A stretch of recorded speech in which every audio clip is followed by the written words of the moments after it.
এরকম অনেক সময় হয় না যে কেউ কেউ অপপ্রচার করে কারো বিরুদ্ধে, এটা তার জন্য প্রচার হয়ে যায়। কেউ অপপ্রচার চালায়, আল্লাহর মেহেরবানিতে ওইটা তার পাবলিসিটি হয়ে যায়।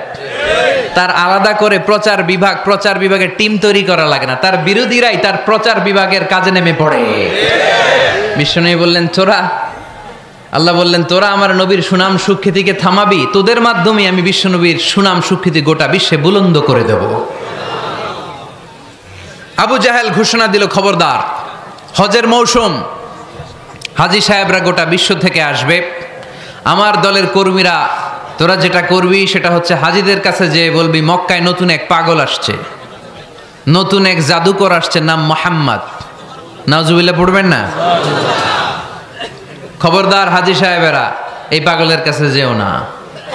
সব হাজিরা গোটা বিশ্ব থেকে এসে মক্কার মিনা প্রান্তরে তাঁবুর ভিতরে ঢুকেছে, আর আবু জাহেলের টিম মেম্বাররা সব তাঁবুর ভিতরে উকি মাইরা কয়, খবরদার, নতুন পাগল আইছে। সবাই কয় নাম কি? কয় মুহাম্মদ।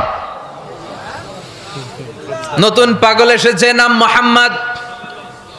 নতুন জাদুকর এসেছে, তার নাম মুহাম্মদ।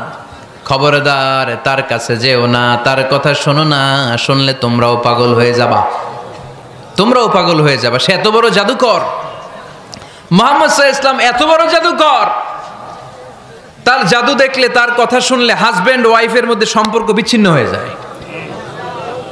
সে এত বড় জাদুকর, তার কথা শুনলে বাবা আর ছেলের সম্পর্ক ছিন্ন হয়ে যায়।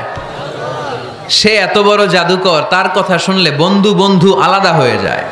খবরদার হাজী সাহেবরা, তোমরা হজ করতে এসেছো করো, জমজমের পানি খাও আর খেজুর নিয়ে যাবা বাড়িতে, কিন্তু মুহাম্মদ সাল্লাল্লাহু আলাইহি ওয়াসাল্লামের কাছে যাওয়া যাবে না।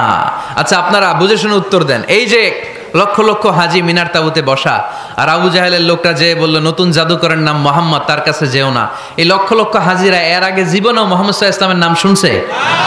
তার মানে মুহাম্মদ সাল্লাল্লাহু আলাইহি ওয়াসাল্লামের নাম তাদের কানে পৌঁছে দেওয়ার দায়িত্ব আবু জাহেল নিজেই নিয়ে নিয়েছে। চিল্লায় এখন ঠিক কি না? প্রচার হয়ে গিয়েছে। আর সবাই মনে মনে ভাবে, কয় কি এত বড় জাদুকর, হজ করি আর না করি, আরে না দেখা যাওয়া যাবে না। হজ তাড়াতাড়ি কোন রকম সাইরা এই জাদুকরের কাছে আগে যাব, দেখি কেমন জাদু দেখায়, দেখি কত বড় ম্যাজিশিয়ান, দেখি তো কত বড় পাগলের। কারণ